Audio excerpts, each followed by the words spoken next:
already recording, so I'm gonna stop sharing my screen and pass it over to Sarah. Thanks so much for joining us today, and it seems like you have a very loyal following because I know Linda too has heard you speak. So you've got people who want to hear what you have to say. Oh, goodness. Well, I hope I don't repeat myself too much. Thanks for having me. And this presentation was fun to put together because in thinking through what we should talk about, well, first of all, I've never really given a specific talk to health professionals apart from the panel that I served on in the spring. And so, it was a good exercise to think like, what might I tell folks? So, by way of introduction, I mean, if you showed up, you may have seen this. I'm Sarah Mills. I'm at the University of Michigan. I'm faculty member in urban planning. But I also sit at the Graham Sustainability Institute, where I direct our Center for Empowering Communities. I'm going to tell you a little bit about what we do, my team here at the Center for Empowering Communities. Um, because our goal is to reach Michigan communities across the urban rural spectrum. And so wherever you personally fit on that, hopefully there'll be something from this talk that you'll be able to walk away with. Then I thought I would just very briefly give a refresher on the My Healthy Climate plan and then really focus in on the decarbonization goals associated with the electricity sector, because that's where I've spent most of my time in research. And in fact, not just all things electricity, I'm going to focus specifically on what we know about community acceptance for large scale renewables. And then at the very end, I'm going to talk about how I think what the lessons that we know about community of acceptance for renewables might mean for your work and how this might fit in. Um, we're a small enough group that you should feel free to chime in if you've got questions along the way. What I thought I would do is stop between each of these sections to see what folks put in the chat and see if there's any clarifying questions before moving on to the next section. But I only have 40 slides, so there'll be lots of time for us to discuss too. All right. So the Center for Empowering Communities. We are a small but mighty team, and our goal is to support local governments across the urban rural spectrum as they leverage decarbonization opportunities to advance community goals and enhance quality of life. That is a mouthful of a mission. But I think the things that I would underscore are that we are really not just about clean energy or decarbonization for its own sake, but really as a means of advancing community goals. And we think deeply about how we can enhance quality of life. So I'm half-time here because like I said, I'm faculty in urban planning, but I have two staff members. Sarah Lee mostly focuses on our urban communities, and Madeline Kroll is our clean energy land use specialist, and she spends a lot of time with me in the rural parts of the state. What I thought I'd do next is kind of walk you through what we do, just so you've got a taste of that. So all of this work really started with a grant from the State Energy Office, which currently sits in Eagle a couple of years ago. I say a couple of years ago. 2019 is when we first received some funding. And the goal of the big part of that grant was the remit was pretty broad and vague, to be honest. It's to provide technical assistance to local governments on planning, zoning, and policymaking for clean energy. What I brought to it was a couple of maxims that we continue. First of all, that we don't want to recreate the wheel. So we want to curate and elevate the best examples of things out there so that local governments don't have to sort through a whole bunch of resources. They can go to the ones that are kind of the best examples. The other approach that we take is we only create new things to kind of fill in the gaps. Finally, it's really important to us to utilize the network of folks who are trusted by local government officials. And to be honest, like University of Michigan, we're not always the most trusted source. And actually later on, I've got some survey data to back that up. In Michigan, our network is the Michigan Association of Counties and the Townships Association and the Michigan Municipal League. The Michigan Association of Planning is trusted by planners to get information on planning and zoning. And MSU Extension has land use educators that are living throughout the state who are often the go-to people in this space. And so we work closely with all of these folks and have for the last few years. I'm not really going to walk you through this slide other than to say what we've done for local governments has evolved over time. One of the programs that we do on kind of the urban side of things is our Catalyst Leadership Circle and Fellowship. So the state of Michigan has a program called the Michigan Green Communities, that's MGC Challenge. It's effectively a checklist of things that local governments can do to show that they are sustainable. Everything on that list maps to something on the My Healthy Climate Plan. And if your local government has done enough activities, then you earn bronze, silver, gold, or platinum status. And for those who are in those higher levels, the silver, gold, or platinum, they're invited into the Catalyst Leadership Circle where they can do exchange with other peers. So learn the sustainability person, which sometimes is a director, but sometimes it's a volunteer who wears many hats. The sustainability person from Traverse City can learn from someone from Fenville or exchange ideas there. They also have an opportunity for two-way dialogue with the state. So when the state is trying to understand what resources they need or how they might be using kind of funding that comes out, they can go to the Catalyst Leadership Circle. We also run a summer graduate fellowship program that just wrapped up last week, where grad students from across the state of Michigan in lots of different majors work directly on a project with one of these leading communities. And they have to help that local government take the next step in their sustainability journey, but they also need to make a template that the next communities in line can use. So in terms of like what this might mean for you, well, first of all, I can send you a link to the Michigan Green Communities page to see if the place where you live is in a Michigan Green community.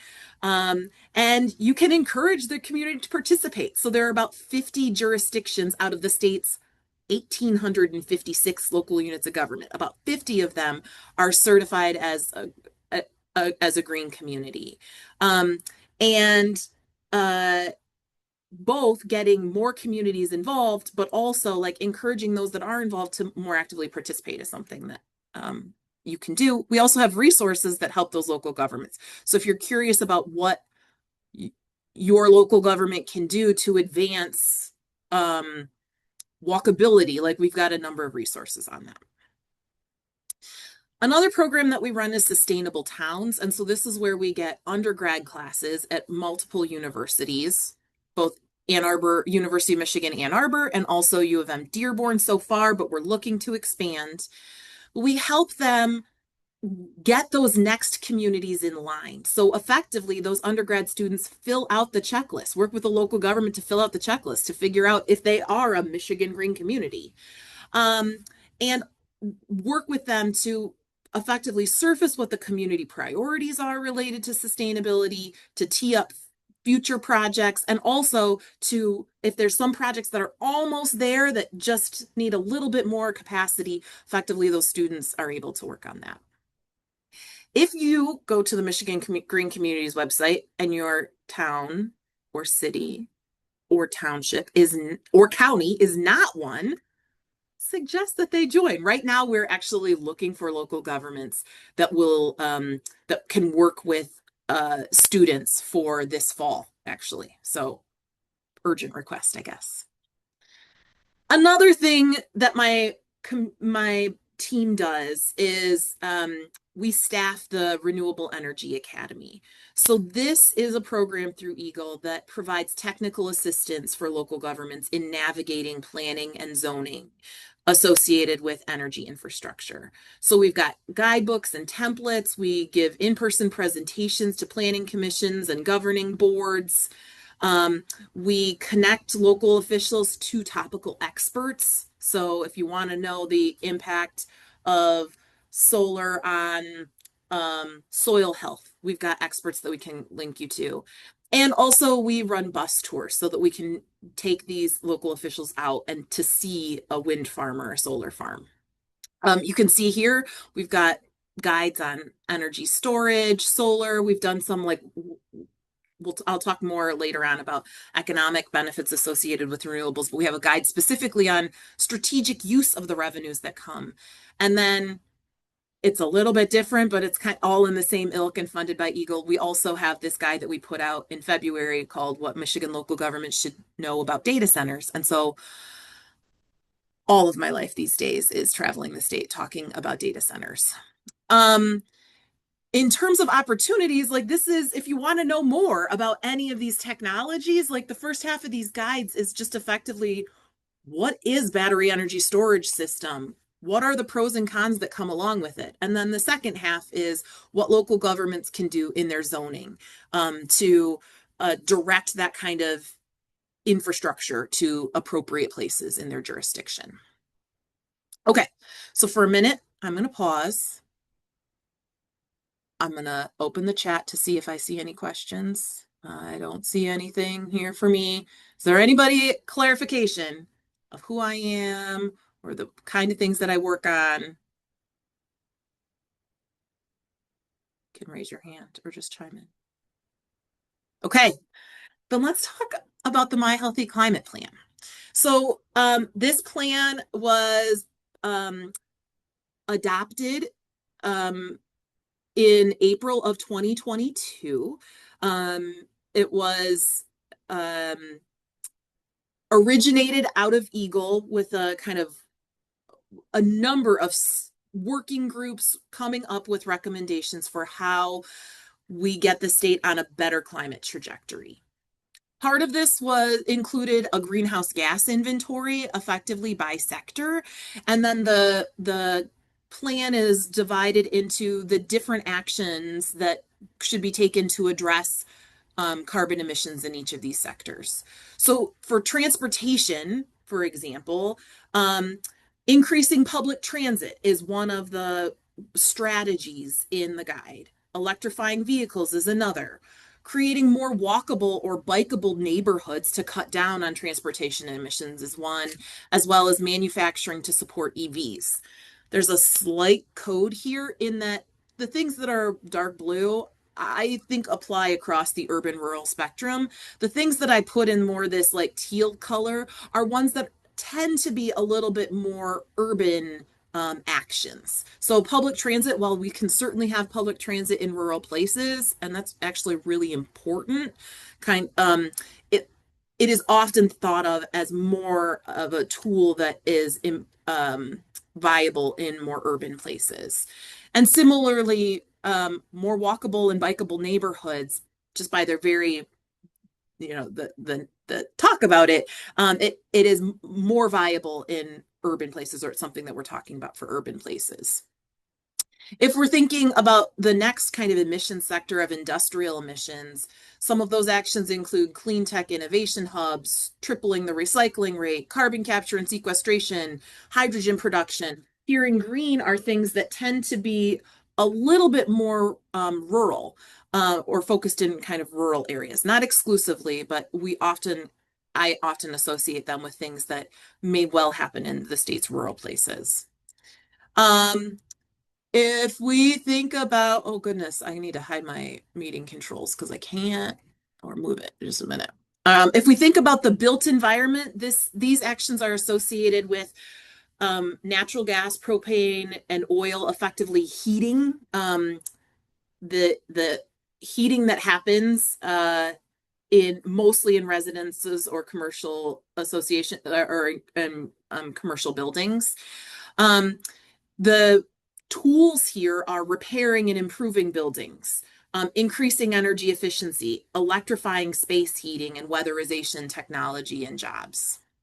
For land and water, the strategies include Michigan the Beautiful, so to protect 30% of the state's land area by 2030 to avoid land use conversion. Again, something that is most relevant in rural places where the land has not yet been developed.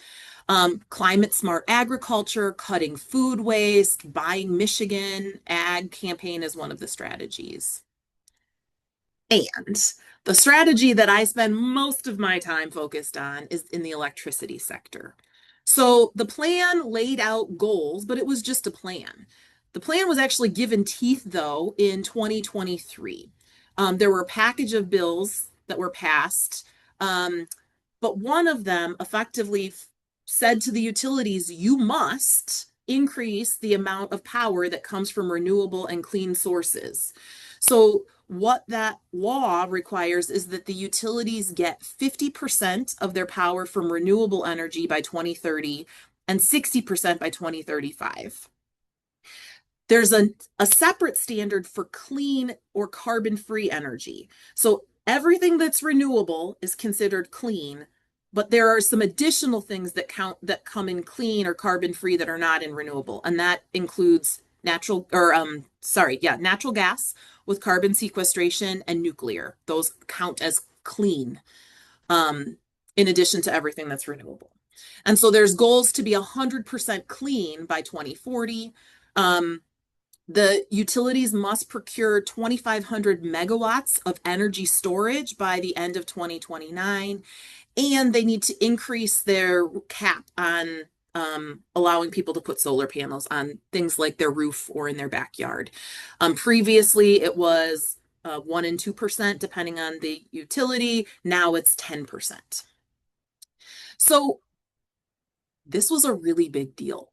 And it's not because our clean energy goals are any more ambitious, really, than anybody else. Many other neighboring states have goals that are similarly getting them to 100% clean by 2040.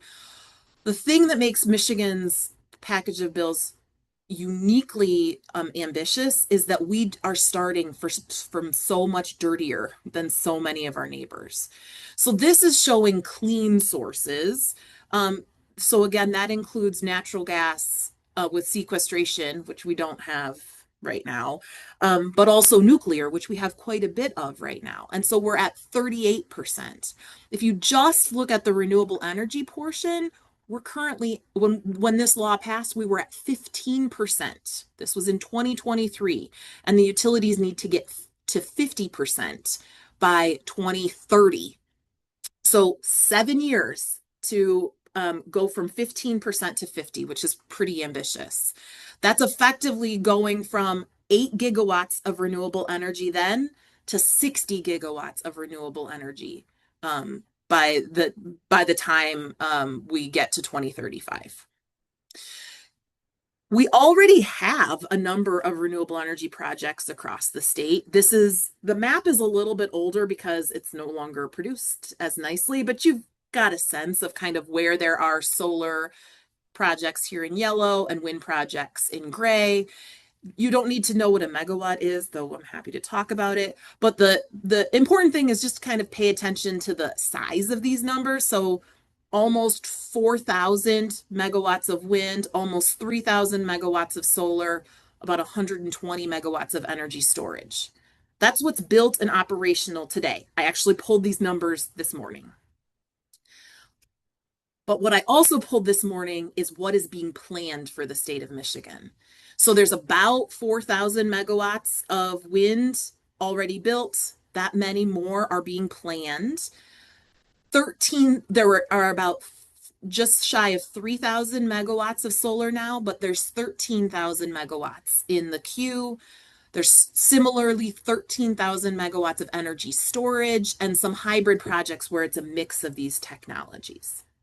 Now, this map is available from MISO. That is the transmission operator. So the entity that controls, it's effectively the like air traffic control of the electrical grid in our region. It's the big transmission, like high tension lines.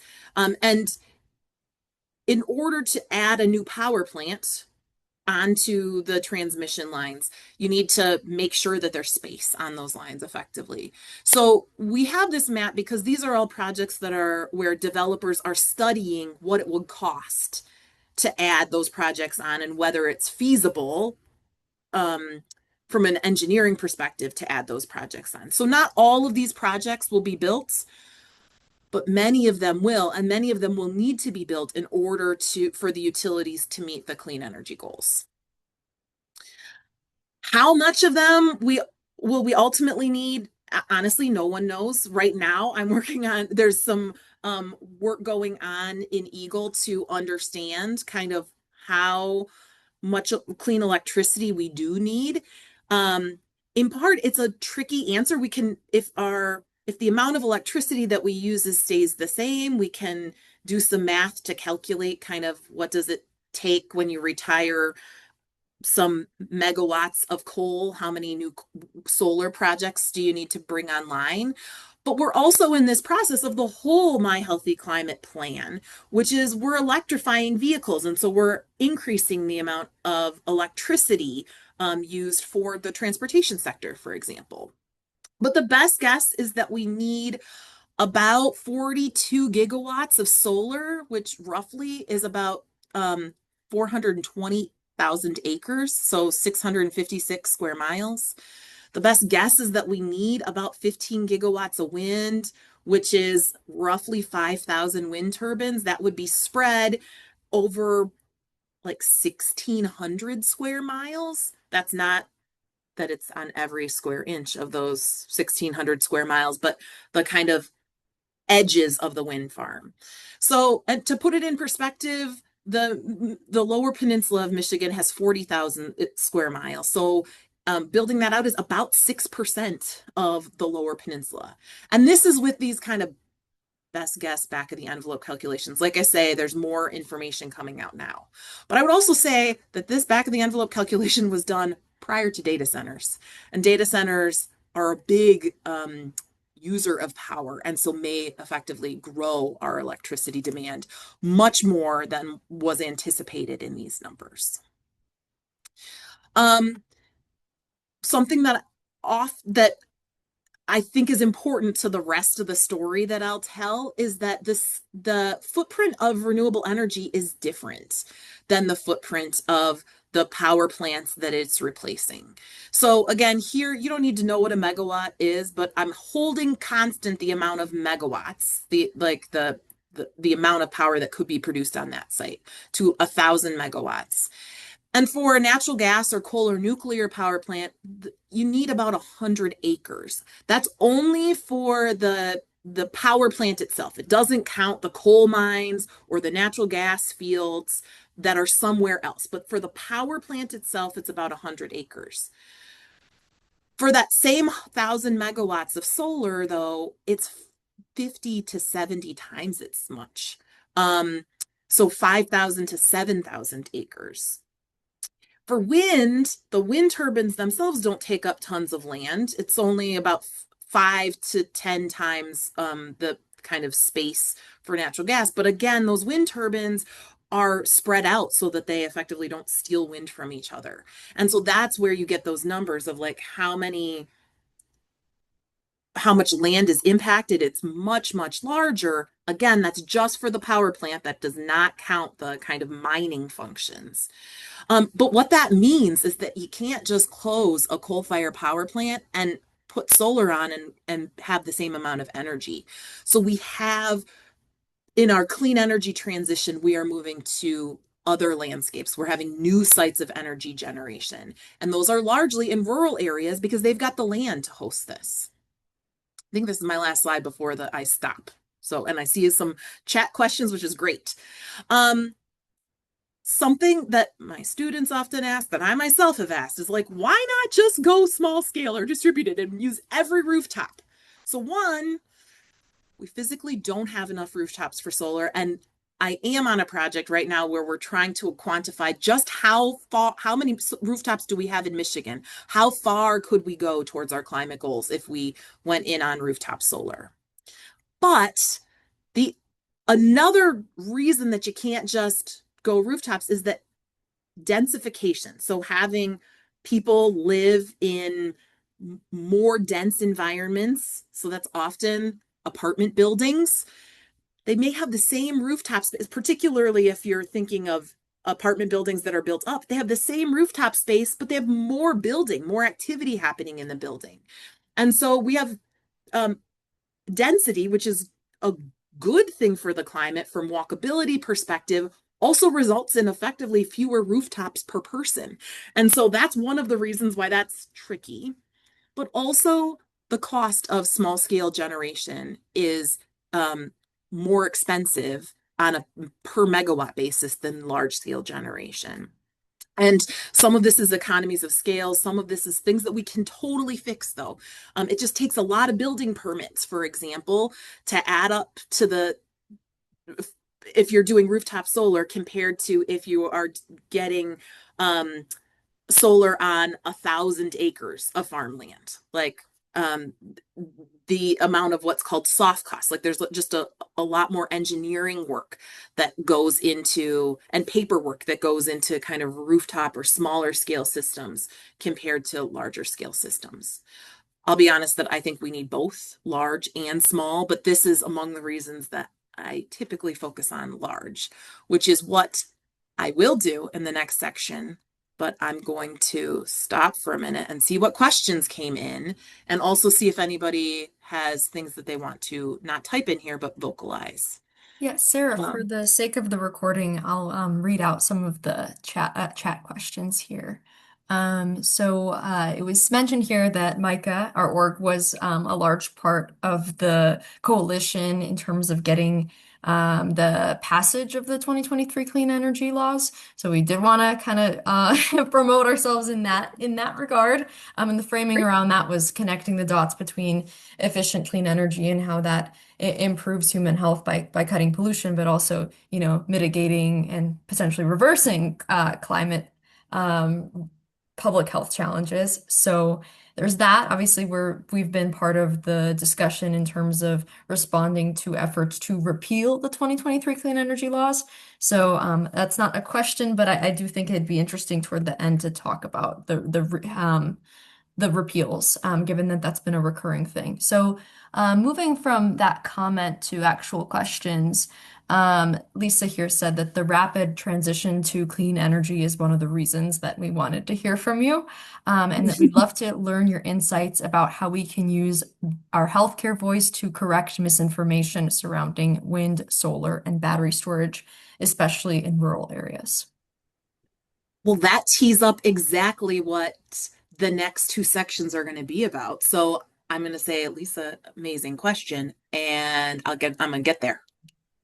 And if this isn't covered in the next section here, Okay. can you speak to the role of community solar? So not utility-owned solar, um, in terms of decarbonization. She also is interested to hear your thoughts about plug-in solar and virtual power plants. Oh, yeah. Okay. So this is going to take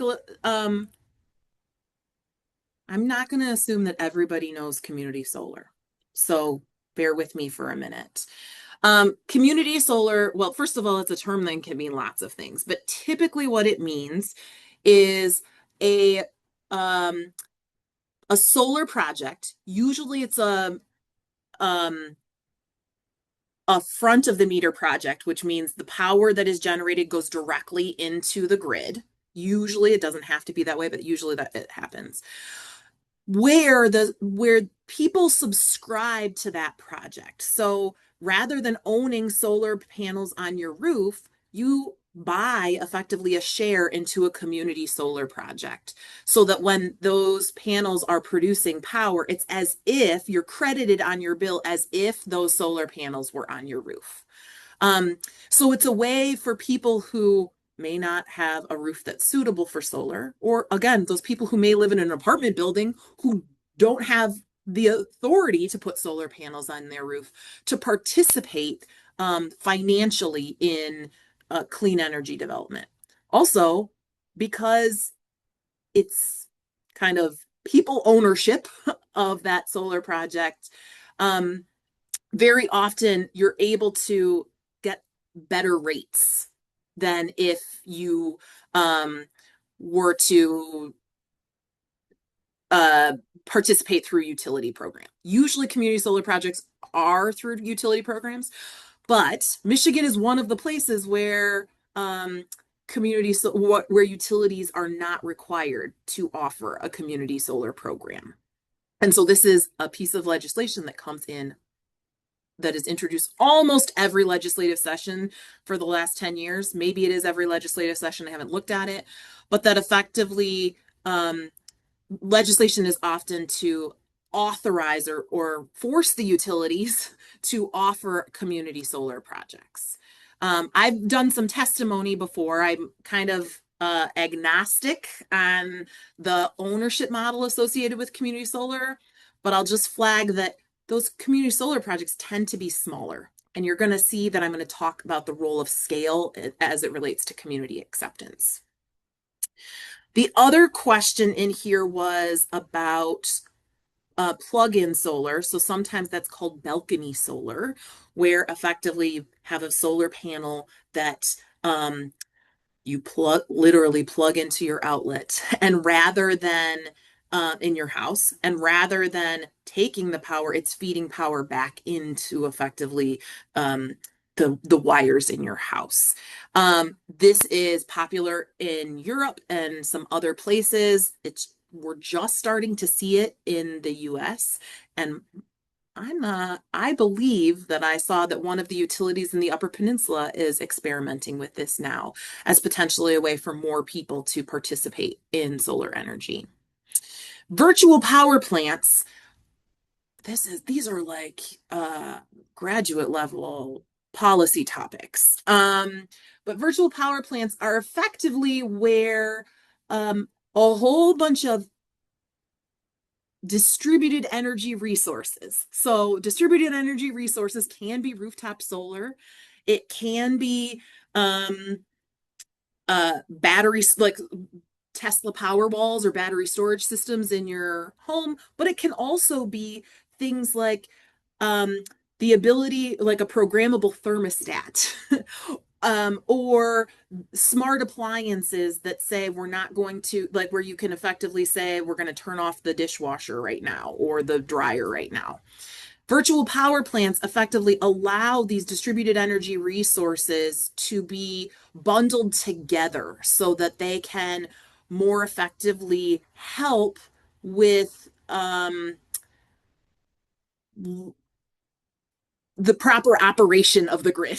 So this is getting way in the weeds, but our requirements for electricity are not steady throughout the course of the day, and it's really expensive to produce power, and it's the dirtiest power when it's effectively at the peak. And so if you're able to effectively say, hey, the grid is getting to a time where it needs lots of energy, can you contribute your battery storage, the power that's stored in your Tesla Powerwall, or can you not charge your EV right now, or can you not fire up your air conditioner right now? If you can get a whole bunch of homes operating together, you can make the grid cleaner, you can drive down costs. And so there's a lot of interest in this as a way to use smaller scale systems to better participate in effectively the large scale function of the grid. That's similarly, there are, in order to do that, it's usually a utility program, and it's not something that's offered in Michigan right now. There's a kind of a pilot program happening. I know that there's one in DTE service territory, but this is being discussed right now as potentially a way to better utilize kind of the distributed energy assets that we have and to get more of them and to make them more cost efficient. So to that point of smaller scale systems being more cost efficient. Sorry, that was a really long answer, but those were like complicated policy things.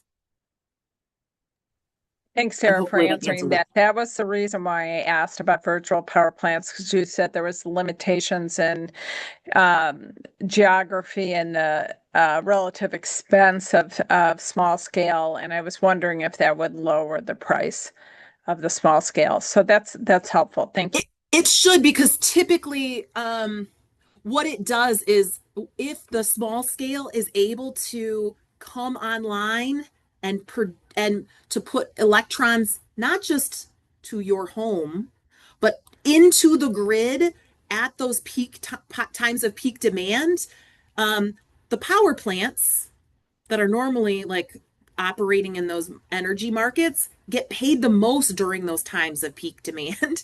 And so if you can have your rooftop solar system operate like participate in that scheme where it's putting its power in at the times of peak demand, you can allow those solar panels to pay for themselves faster, effectively. Okay, I think that those were all of the comments and questions. Maybe. And I'm gonna talk about scale again because I can't remember what number it is, but I've organized this by the things that we know about social acceptance, and one of them is bigger is not always better. So we're gonna talk about scale. So let me move on. I'm gonna go back to the slides. Okay. So community acceptance of renewable energy. Just grounding us. These are a little bit older headlines, but we're still seeing that it's been banner years for renewable energy. Like we're still getting more renewable energy onto the grid. But we also, if you drive across many places, you see signs like this. So this no wind turbines is from the Upper Peninsula, this no solar farms. I think, well, the area code doesn't suggest this, but there was a sign that was awfully like this in Shiawassee County, and this is Branch County grow crops, not wind turbines.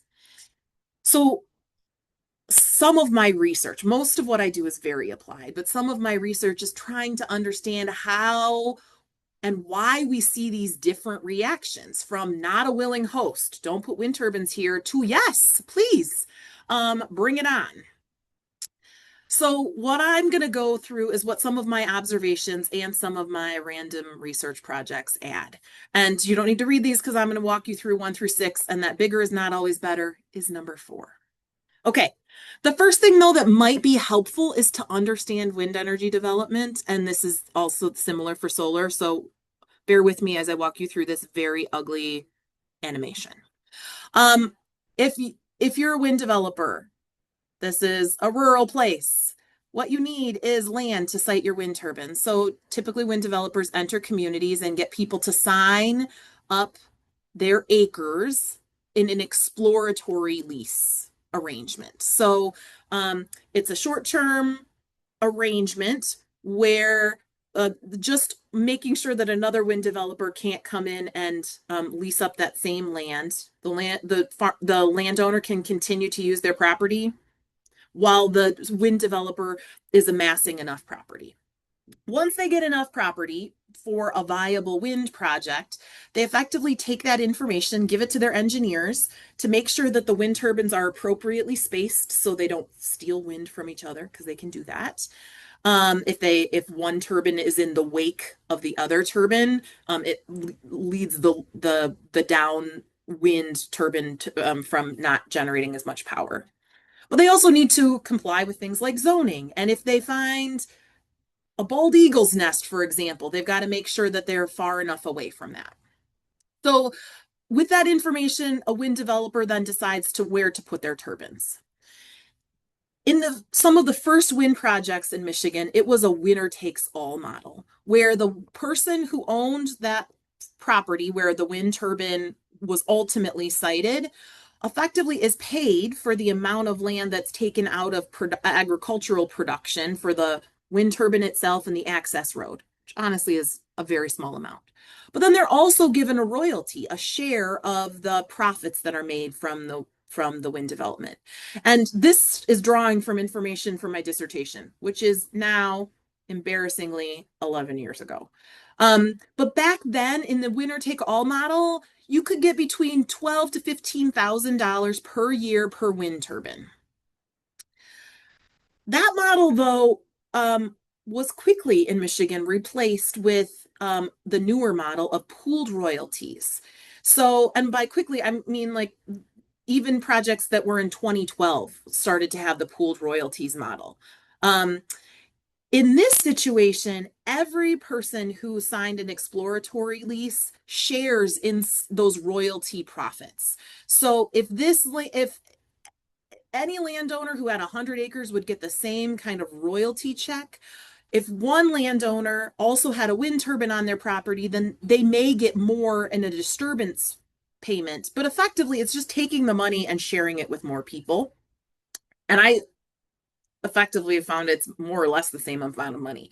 So if in the winner take all model, it was $12,000 to $15,000 per turbine, in the more common pooled royalties model, it can be somewhere between $5,000 for people who have 100 or 200 acres but no turbine on their property, to closer to like $8,000 per year for people who do have a wind turbine on their property. But that leaves out the people who have homes that don't have enough land in this footprint, or don't have enough land to viably host a wind turbine. And so the newest model includes paying for wind, includes paying folks who have, usually it's less than 20 acres, for free access to the wind that blows over their property. Early developers tried to do it on a per acre basis, but those landowners were getting very little money. And so now it tends to be kind of a fixed payment fee. The same thing may be true for solar. More often, though, land or wind or solar developers don't need to include quite so many landowners in their initial exploratory leases. Solar land doesn't really steal solar from another. And it's more like, can they get contiguous property control so that they can run collector lines between different parts of a solar farm. And while some solar developers are including people who have a residence in some sort of payment system, that's not, at least what I understand, ubiquitous. But I wanted to go over this just so you understand kind of how the revenues flow, because this is going to be important to the next thing, which is, whether we're talking about wind or solar, energy is rural economic development. The subtext here is that land use decisions are rarely motivated by climate. So for a landowner, the primary reason that they're saying yes to hosting this infrastructure on their property is for the revenues that they receive. Actually, this is from my dissertation. I sent a survey out to wind farm community at that time in 2014. I sent a survey out to the landowners in 1/3 of the state's wind farms. 60% of the landowners with the wind turbines on their property said that they didn't believe in climate change, but they had wind turbines on their property. They were doing it for the economics. Solar panels, similarly, are also an economic decision for a landowner. And to be honest, on a per acre basis, solar is much more lucrative for that landowner, in part because they're usually not able to farm underneath it. And we can talk about agrivoltaics if you want. But wind turbine income tends to be supplemental income. You can retire off of solar farm income. It's harder to retire if you have a wind turbine on your property. It's just not usually enough revenue in it for you. The trick with solar, though, is that because usually agriculture doesn't happen there on that site anymore, there's concerns over loss of farmland. And so I've done some studies. I'm not going to talk about them in this presentation, but I'm happy to talk more about them, of kind of the economic considerations and how tenant farmers are maybe somebody that we want to think about when we're thinking about the economics associated with solar development. Can we pause for a quick second and talk about wind? Yeah, absolutely. So I've been involved in one way or another with 3 different projects, 2 wind and 2 solar. Mm-hmm. One of those projects, the Solar Spring Creek project, I believe it is, down by in Berry County, south of Hastings. That's okay. Operational. It's 142 megs or something like that. But with family members up in Montcalm County,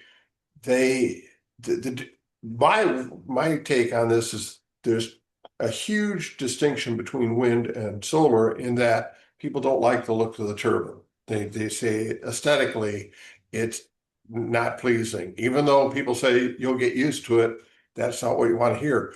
And my perspective is it's not the landowner that is for or against climate change. They're looking at as a financial. It's the people who come out against these projects in mass and threaten or actually follow through with recalling the local government people because not in my backyard crowd is what I perceive as the biggest challenge to renewables is we don't want to see it. We're afraid of the farmland. We're afraid of the poison runoff of solar panels, rah, rah, rah, a bunch of misinformation in these environments.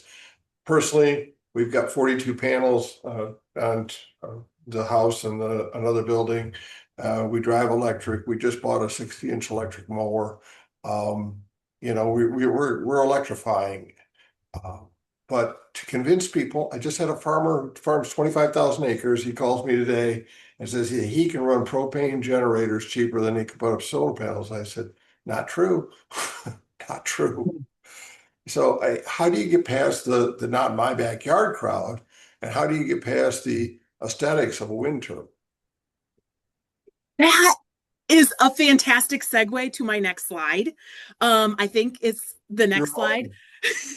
So this is exactly, I would say it's some of this is an economic decision too. So the second observation is that the fit of energy infrastructure for a community as a whole or for an individual is often linked to why they are living in that place.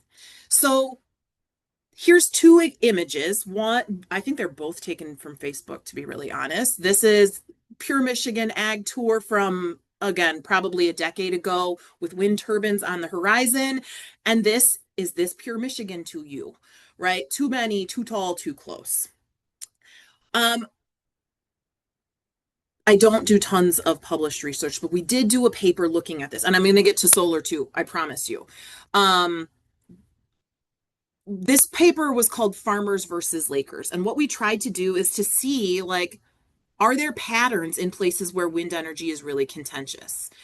And so we knew how we had a scale of contentiousness for these projects, but we also just put in a whole bunch of information about demographic characteristics, landscape characteristics, stuff from the Census of Agriculture. And what we found was that in places where there were more farmers, and this was very much a productivist landscape, wind wasn't as contentious because wind was seen as just another way to make money off your land.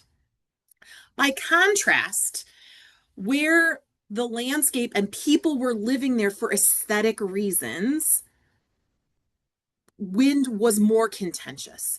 The way that the metric is that that we found for pulling this out was the USDA has this thing called the natural amenity scale. It rates all of the counties based on a number of things. Nationwide, it's looking at differences in humidity levels, which is not really important in Michigan. We're all kind of similar. But the big differences in Michigan were your higher natural amenities if you are closer to a body of water, and your higher natural amenities if you're not flat. These are the places where people have cottages and cabins. And so they are not there necessarily for the productivist values. This study that we did actually pulled in information from 4 different states. And Michigan, the contentiousness scores for wind were significantly higher than any of the others. And part of the reason is because we have farmers right up next to Lakers all over the state. People that have, again, cottages or that just move to the country to enjoy the peace and quiet in the night sky, right? And for those folks, like, this is a change to the personal value that they place on why they bought their house. If their experience off of their back deck is different, if they bought it to effectively look out at a cornfield, and enjoy the peace and quiet. And now there's a wind turbine in that cornfield. Like, this changes their experience. It changes the value that they place in their house. Now, again, I didn't say this at the beginning. My PhD is in farmland preservation, and this conflict between farmers and non-farming neighbors like goes back decades. So it's nothing new, but this is one of the things that's sparking those debates now. For solar, again, I focused on wind, but the same thing can be said for solar. Obviously, the visual impacts are not quite the same, because a wind turbine, a modern wind turbine, is 500 or 600 feet tall. Solar panels are maybe 14 feet. But if you are, actually, I'm just going to go back 2 slides. If you are this house here, and you are surrounded on all sides by solar panels, right? That certainly changes your view. And the average size solar farm coming to Michigan is a couple of square miles. And so if there's a lot of solar in your drive, like, I think well, we're going to talk about this in a minute, scale matters. So, all of the research, not mine, and I took that out of this talk to make it shorter, and now it's not going to be shorter. A lot of the research effectively finds that the NIMBY theory, like what we call NIMBYism, isn't the right label for what's happening in community, and even individuals' responses to renewable energy. That in some ways, in many of these communities, first of all, folks are not thinking that renewable energy in and of itself is a good. Like, they're kind of ambivalent about it. But also, it's not like there are things that they're worried about, that once a project is proposed, they think about what the impact will be in their place. So happy to talk a little bit more about like that as well. But I also want to make sure that we get to like what we can do about it. As health professionals, to help with the misinformation. Yes, I'm going to get there. Okay. Is it okay if I keep on going? I'm not hearing. No, so I'm gonna go. Okay. Third observation, bigger is not always better. Department of Energy, well, at least in the last administration, had headlines that said, wind turbines, the bigger the better. There's celebrating the Mammoth Solar Farm. It's named after mammoth bones found, not how big it is, but it is huge. It's effectively 20 square miles. I've never been to a community that says what would make us want to take your wind farm or make us more excited about solar panels is more of them. This is from a survey that we ran, a nationwide survey of solar farm neighbors, where we ask, these are people that live in an existing place with a solar farm. So we asked them how they would describe their attitude about the solar project shown on the map. And let's start at the bottom here. So this is from projects that are less than 2 megawatts. So that's effectively under 10 acres. This is effectively 10 to 100 acres, 100 to 500 acres, sorry, I'm doing the math wrong. Under 10, this would be 250 to effectively 500 acres. And these solar projects of 100 megawatts are over 500 acres. So under 500 acres, positive attitudes in blue outweigh negative attitudes effectively 3 to 1. But once you get over 500 acres, we found that negative attitudes here in yellow outweighed positive attitudes 12 to 1. Scale matters a lot.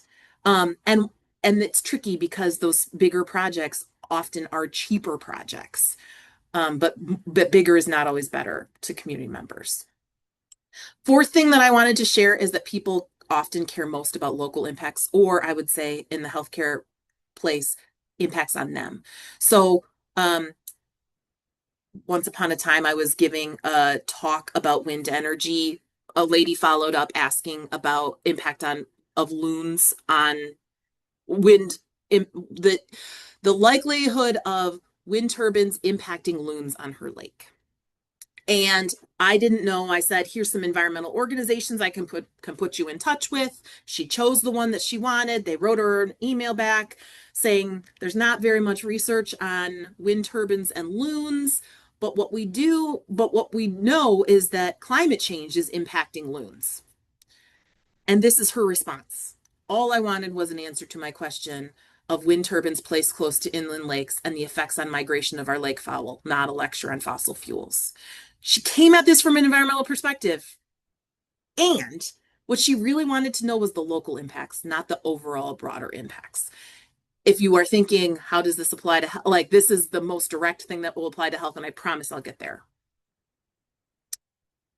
The fifth observation is that the messenger matters. So we asked, this is from that nationwide survey of solar farm neighbors, but we also asked this very same question among Michigan local government officials. The data for that is just a little bit older. Who do you trust to provide information about energy projects?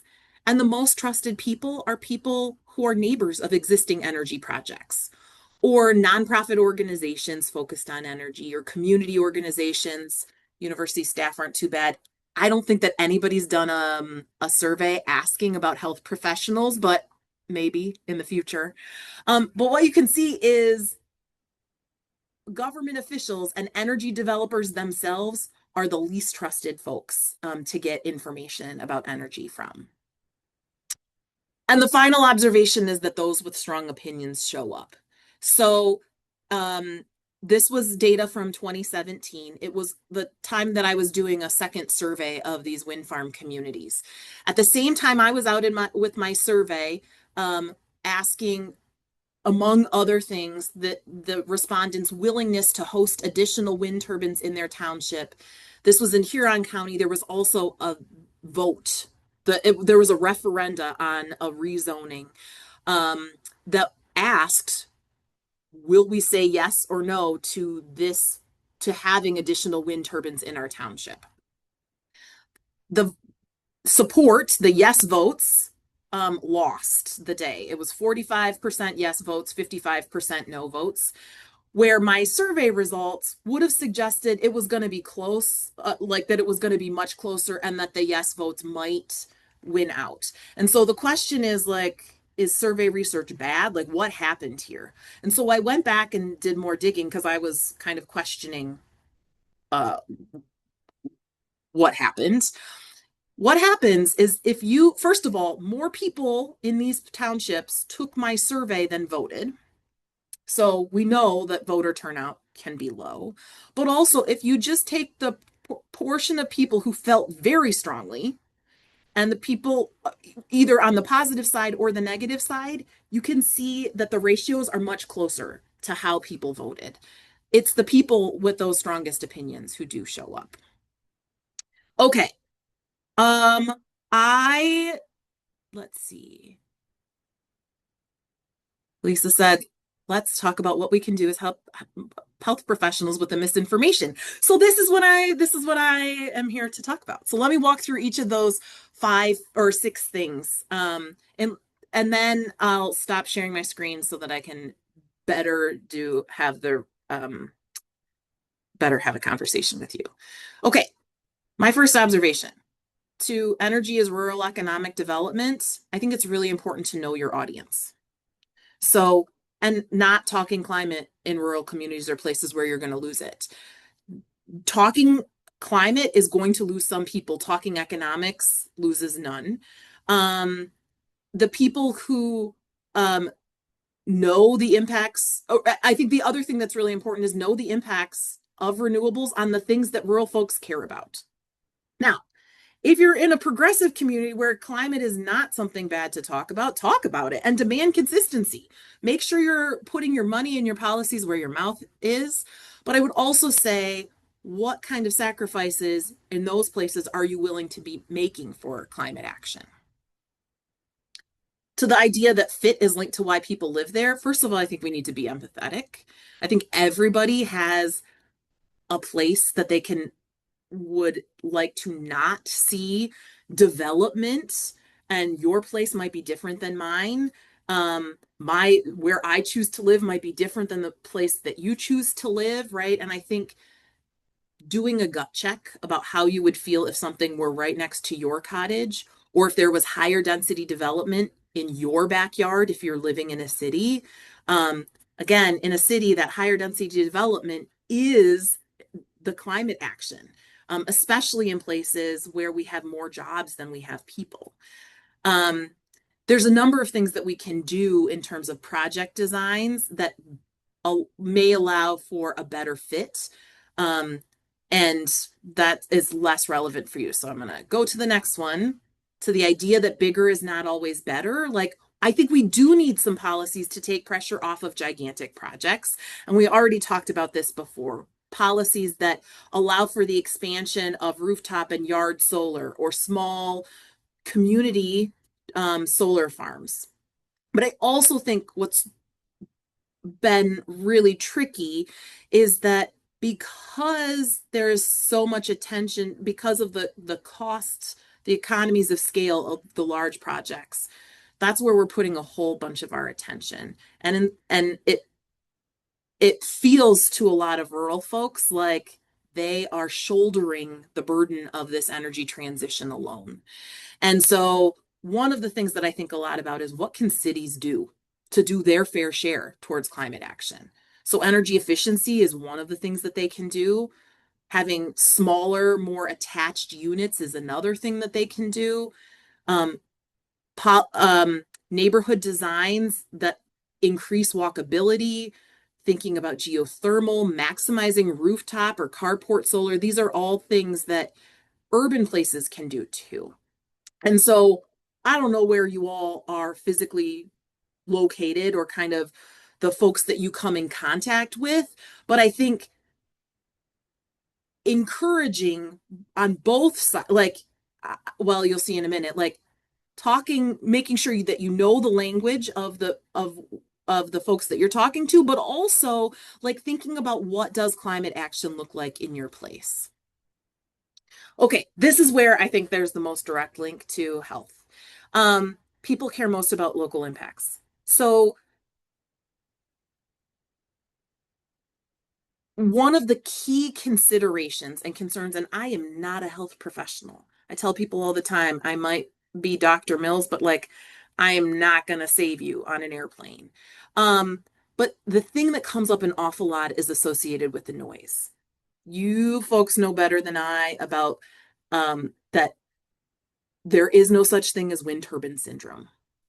And the sound associated with wind turbines and the annoyance that it produces may have physiological impacts.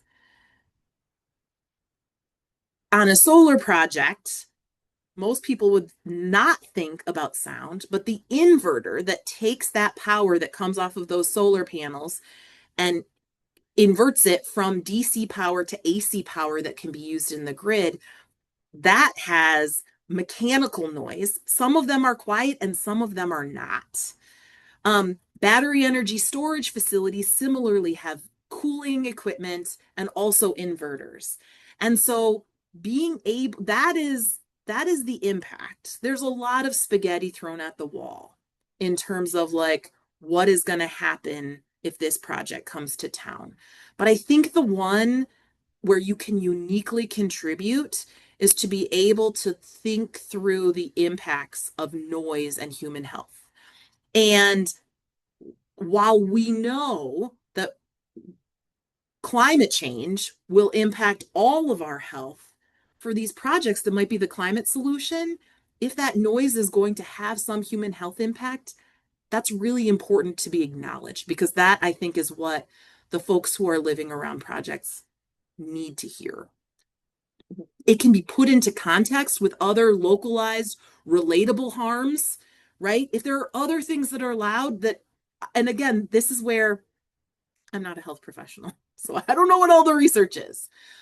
But this is the thing where I think both some empathy and better understanding, like having a humming sound 24/7 or whenever the inverter is running, I think that that's really important. Not thinking only about the far off harms that climate change will cause, but what are the impacts that it will have on this community? To the idea that the messenger matters, a lot of what I've been doing is thinking about who is not historically involved in energy. So USDA, Farm Bureau, land grant institutions. This is why I work so much with MSU Extension. But you all are really important in this, I think. But the other thing that I would say is that these are trusted messengers in part because they are not advocates for renewables. They are advocates, in the case of USDA, Farm Bureau, maybe land grant extensions, for rural prosperity. You can be advocates for rural health and what that looks like. And recognizing that like climate is impacting rural health, and like a renewable energy project, if not properly sited, may also have an impact on rural health. So I think that that's something that I would encourage you to keep in mind. And then to this idea that those with strong opinions show up. I mean, I tell my students this all the time, show up, be an advocate for the things that are important to you. I'm happy to talk about like what are the opportunities within local government to advocate. I put some of them here: city council meetings, planning commission, transportation commission. If you're in an urban area thinking about increasing or advancing policies that increase more active transportation.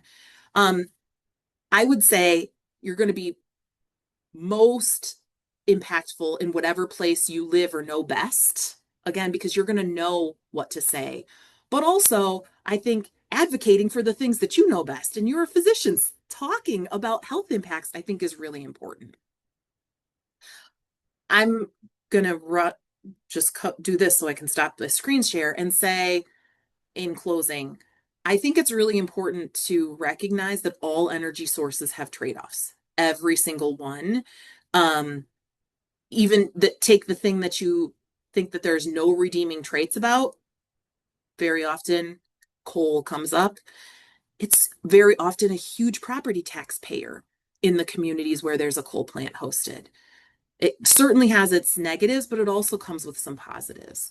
And I think the opposite, well, the same, I guess, is true for renewable energy. They bring positives at the local level, but they also come with some negatives too. And I think it's really important that we're realistic and honest. And remembering that for most communities, we are not trading a dirty fossil fuel plant for renewable energy.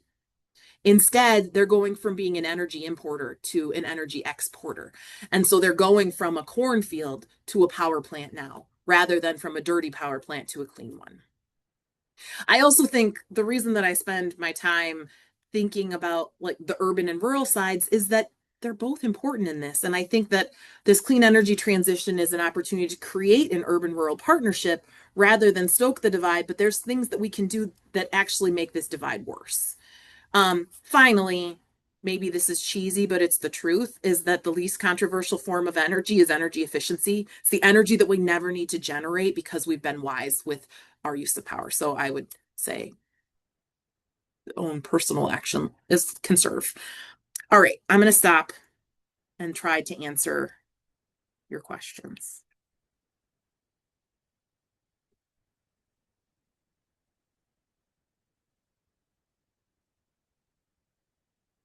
No questions.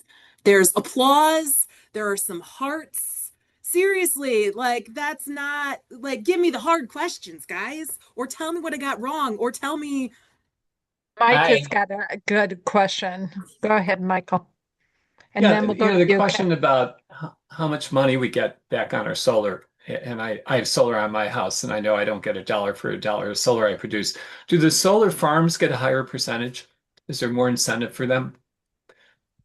So the thing that's different is that the solar farms are selling in at wholesale. Like your problem is you're buying power back, right, at your retail rates, but you're selling it at wholesale rates. And they're set up as at wholesale rates anyway. But the bigger thing is that to install those solar panels at the solar farm, it's half or 60% what it costs for your rooftop solar. And it's not because they're buying solar panels in bulk. It's because the cost of permitting, it's the soft costs that really drive the differences in the economies of scale. So that's building permits, they're so they're kind of just operating differently. They're selling actually into the wholesale market where you're selling into the distribution market, and it's just different. They pay for themselves faster, actually, if that's a better way of thinking about it. Like they can recoup their costs faster just because of the way they're operating. So it has to do with the type of market. It has to do with the And, type of and market. It also just has to do with the installed costs. Like, and that yeah, it's not right. the hardware, it's the soft part. So I understand the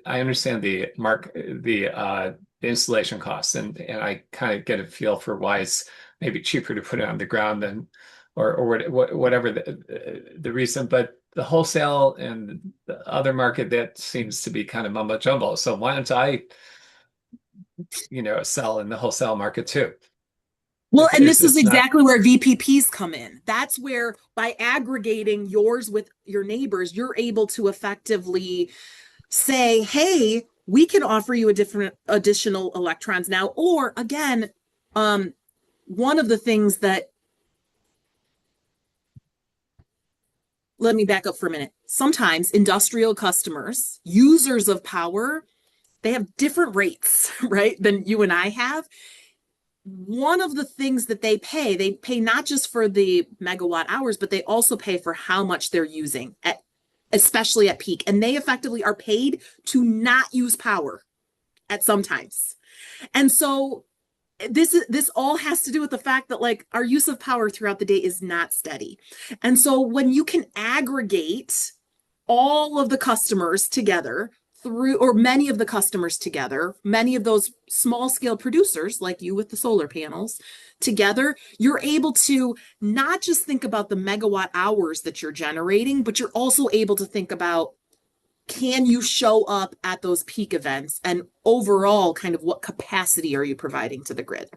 And I promise I cannot get any more into the weeds because already I've said things that I'm like, I know enough to be dangerous in this area. You guys have Very close.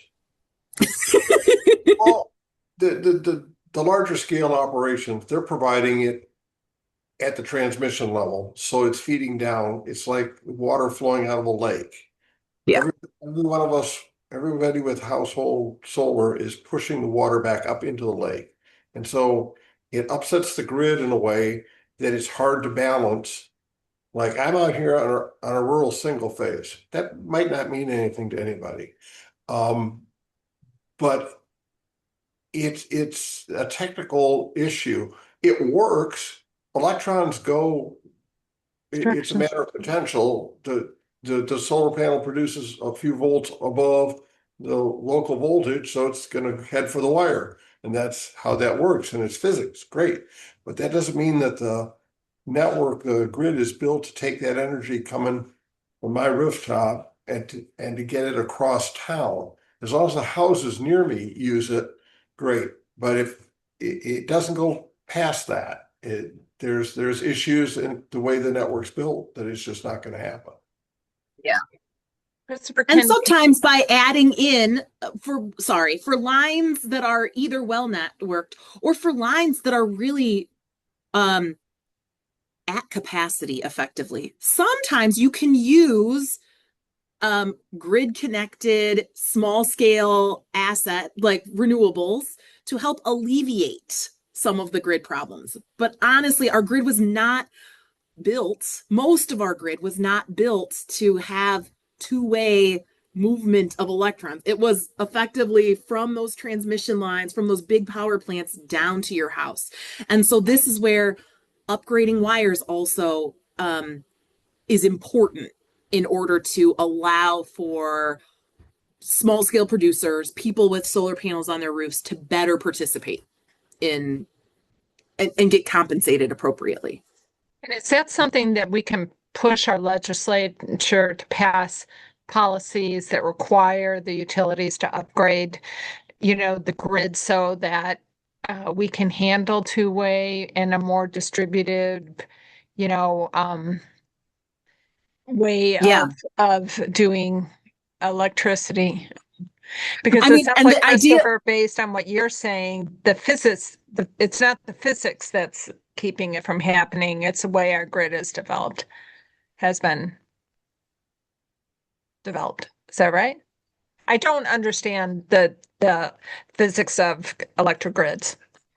yeah. And again, my first two degrees are in engineering, but as I tell my students, like I'm a recovering engineer. I'm married to one. I know enough to be dangerous. Like, um, My daughter's it's an engineer. I said, good, because daddy likes trains. that, yeah. I like problem solving. I did not know what an engineer was. I did it because my high school calculus teacher told me You could do it. Yeah. I could do it. So I did. But in terms of like there are policies certainly for that. But actually utilities typically love to spend money on upgrading things. Like they do. Which lines get upgraded because that's how when utilities build things, they're able to make more money for their shareholders. Most like investor-owned utilities. Some of this is our system is so old. And this is not just a Michigan problem. This is in most of the country that there's just a lot of upgrades that need to be made. And the amount of money to upgrade the system is something that's hard. This is also where there are some utilities, including, I'm told, in Traverse City Light and Power, that are thinking about more distributed energy systems as ways to not have to make those investments in upgrading the grid and instead like use them as grid assets themselves. And so, but again, utility business models, tricky.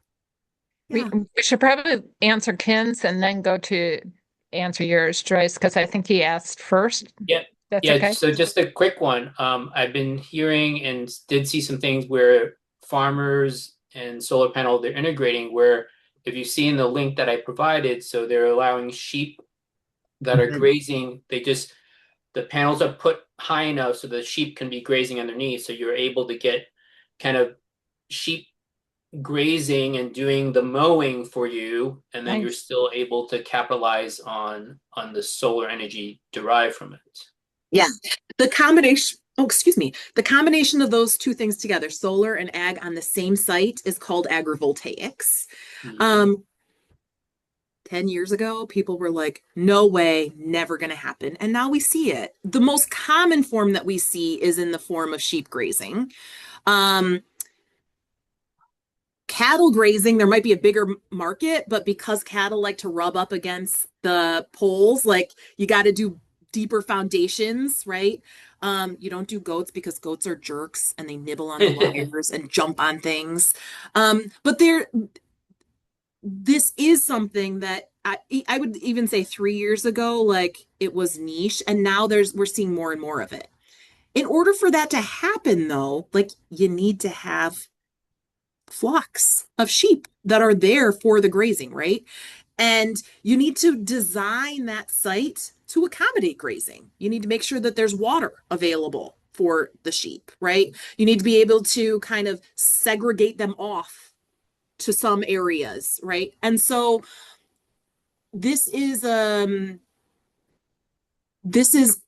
evolution that a couple of years ago people said was not going to be possible, and some of this is communities demanding it. Like we don't want to have we need this site to do more than just energy generation.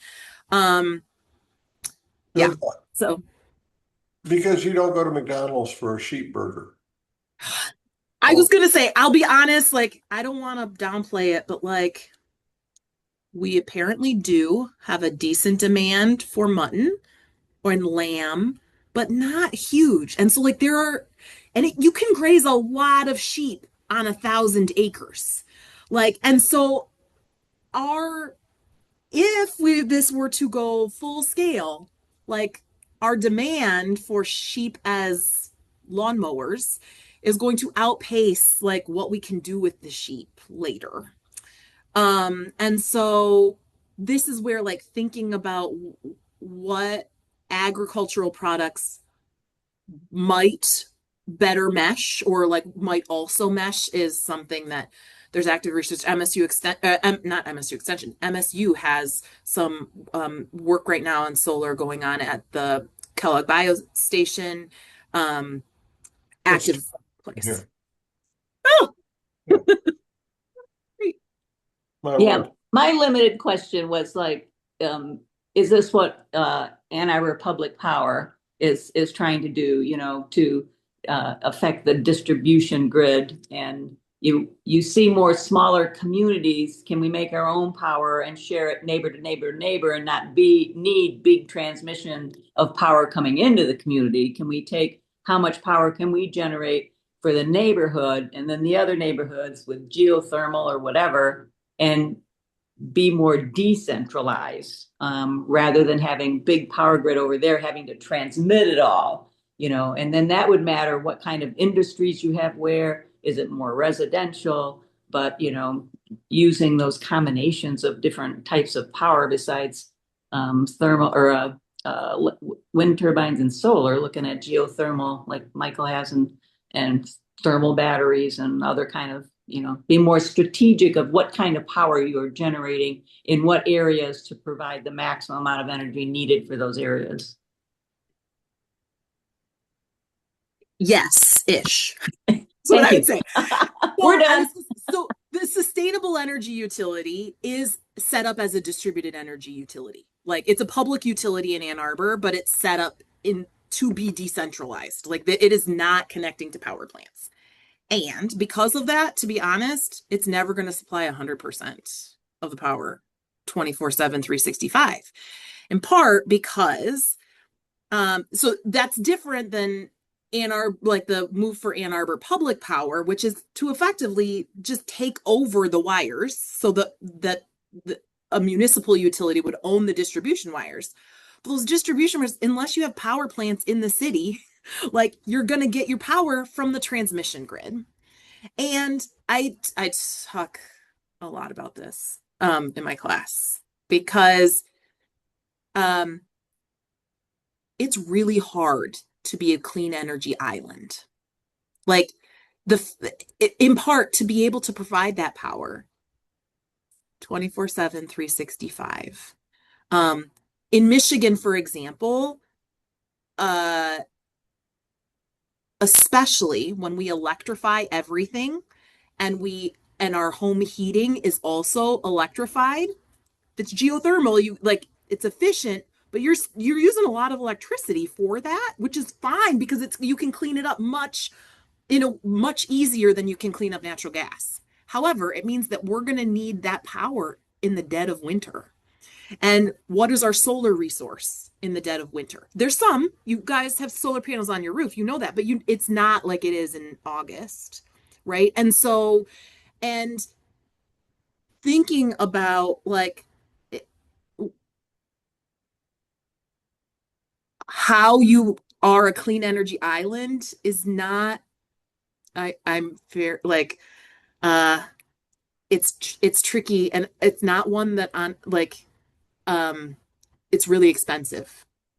You have If you want to be completely self-sufficient, like, yeah. Go don't ahead. turn us into an island. We're already a peninsula, and that's already a problem.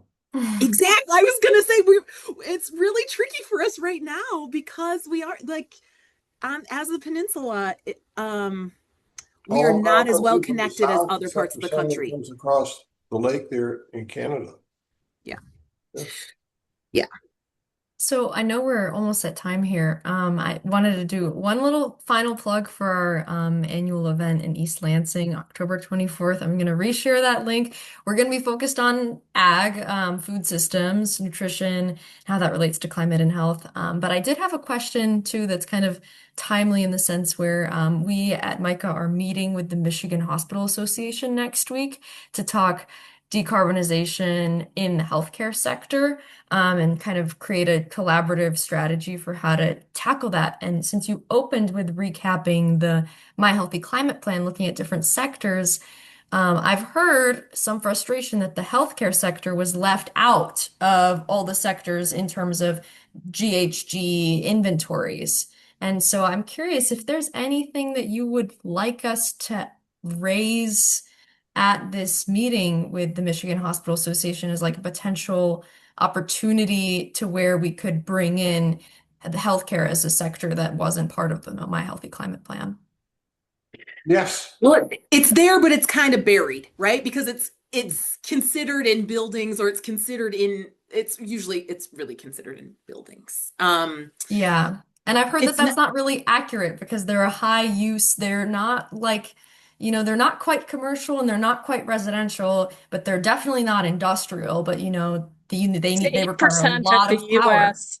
It's 8% of the US greenhouse gas emissions. And our healthcare system, if by itself, is equivalent to surpasses other countries' whole greenhouse gas things. I can't remember the statistic exactly, but how we utilize the healthcare system and the fact that we don't have good access to a healthcare system, that we don't practice preventable medicine means that our greenhouse gas, every time you have to have a surgical intervention for diabetes or renal failure or whatever else, that boom, boom, boom, the greenhouse gas emissions. So we are not just decarbonizing our building sector. It is much more than that. well, I Sorry, was going to Pat. say also in the waste stream, right? Like think about all of the single-use things. Like What not about my area of Yeah. expertise, but because I am at a university where a huge chunk of our emissions are associated with our health system, and the reliability concerns associated with making sure that that health system is there too, like factors into what options are on the table, right? Like the idea of like making sure that there is backup power is essential if you're in the middle of surgery. And also like thinking about how you do that in a way that is clean is something that I feel like we haven't really grappled with very well. So I don't because totally outside of my area of expertise. And what I would just say is like what happens at the hospital, like there's a lot of visitors to the hospital. You can be influencers.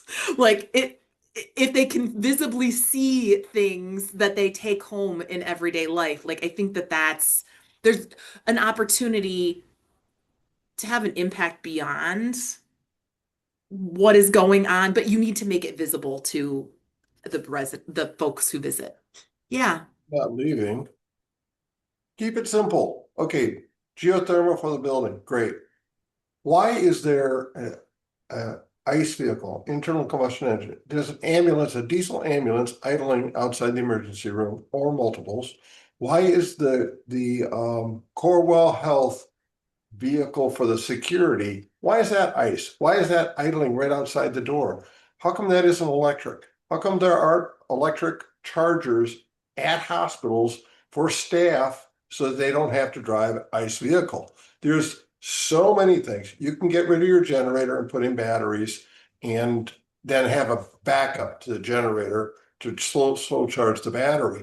Why aren't the parking lots covered with solar panels? There's so many little things that could be done that it blows my mind to walk over here to the health center in Hastings and all these idling vehicles. The truck that delivers the clean linens is an ICE vehicle, and it's left idling in the parking lot in front of the door where the patients are coming and going from. And nobody sees this. It's idiotic. Keep it simple. Let's get rid of these ICE vehicles around hospitals. Air pollution is a huge cause of health Yes. issues. Absolutely. So well said, Christopher. Really so well Where's the said. policy around that? Yeah. Get rid Yeah. all the rolling stock for hospitals needs to be electrified. Now I don't know about the ambulance. There's ambulances in Great Britain and other places. We can get ambulances that are electric, but having chargers for staff. If you go to Beacon, I guess I know it's Borges. There's 3 chargers. The 3 doctors that get there at 4 in the morning plug in, and then that's it. You know, I go to them and I say, let's put in more chargers. It's kind of a side hustle that I've got. And they look at me like, oh, it might take more wiring or something. Who One do of I the talk to? One of the things that Teresa is doing, convening these different groups together with the Michigan Hospital Association's pattern after Teresa, you're probably familiar with this. Ohio Hospital Association, Aparna Bull had gotten a situation in which the different hospitals, my understanding, competed to reduce their carbon footprints among each other and kind of track their carbon footprint together. And we're hoping that we can, and I probably butchered that, so you can correct me, Teresa, but the idea is to kind of maybe pattern after Ohio, maybe even kind of develop a Great Lakes competition, because God knows Michigan doesn't want Ohio to do something better, and see if we can uh, tweak something that way. And the last thing I would say, and if I can find it, maybe we can do it in our follow-up letter. Boston Medical Center, because they have third-party independent community solar, has set up a system in which they can actually use community solar on their hospitals that provides backup energy.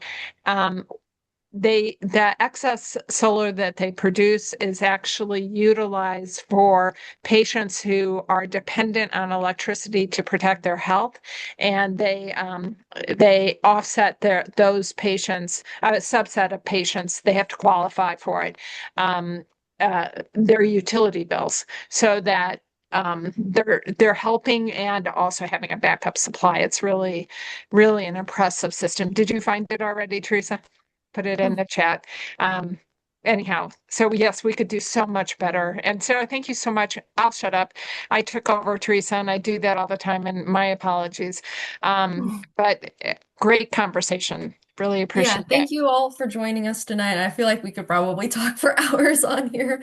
Um, but we'll share the recording. Sarah, is it all right if you send over a copy of the slides as well? Absolutely. Yep.